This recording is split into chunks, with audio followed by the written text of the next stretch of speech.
मामा यो कनी खैनी दिया, अपनो खाओ कनिक हमरो दिया। नानी टकै छत ओहो दिया, मामा यो कनी खैनी दिया। मामा यो कनी खैनी दिया, नानी टकै छत ओहो दिया। नानी टकै छत ओहो दिया। नानी के केस बांध दे, मामा के पैर दबा दे। मामा यो कनी खैनी दिया।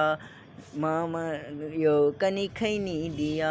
नानी के केस दबा दे, मामा के पैर दबा दे। मामा यो कनी खैनी दिया। अहाँ सबके नीक लागल हुआ तो हम सचिन झा जी अहाँ सबके बीच सुंदर सा गीत लऽ कऽ उपस्थित के ई आनंद लेलहुँ और अहाँ सब एहि गीत के आनंद बहुत दियो और स्नेह दुलार आशीर्वाद एहि बच्चा के दियो जे मिथिला के लत के लेल सेवा कऽ रहल अछि। एतेक अहाँ सबके गीत सुनाब रहल अछि तो अहाँ सब एहि गीत के आनंद लियो। आ जतेक भौजी दीर्घासी सब वीडियो के ठोक ठोक के लाइक करू।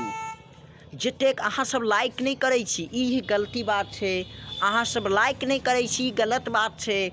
जते भौजी भैया छी जे नहीं लाइक करते ओकर भैया भौजी के घर वाला नहीं मानते, भौजी के घर वाला नहीं मानथिन। तो आई अहाँ सब ठोक ठोक के लाइक करियो मिथिला रक्त समारोह के आनंद लेबा के लेल। हमर मिथिला दस सेवा के प्रयास करियो और मिथिला रक्त सेवा के अपन आनंद लियो।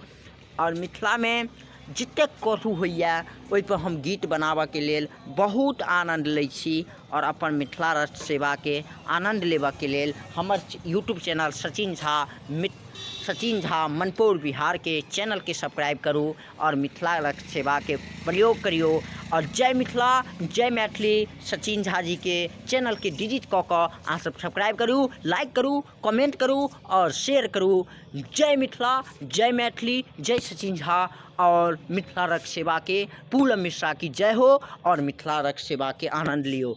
प्यार केलहुँ तो बदनाम भऽ गेलहुँ, प्यार केलहुँ तो बदनाम भऽ गेलहुँ। ओ जान हमरा बड्ड याद आबैया भाई साहब की कहू, ओ जान हमरा बड्ड याद आबैया। ई नहीं कहै छी सर, सच में कहै छी जान ओ बड्ड याद आबैया।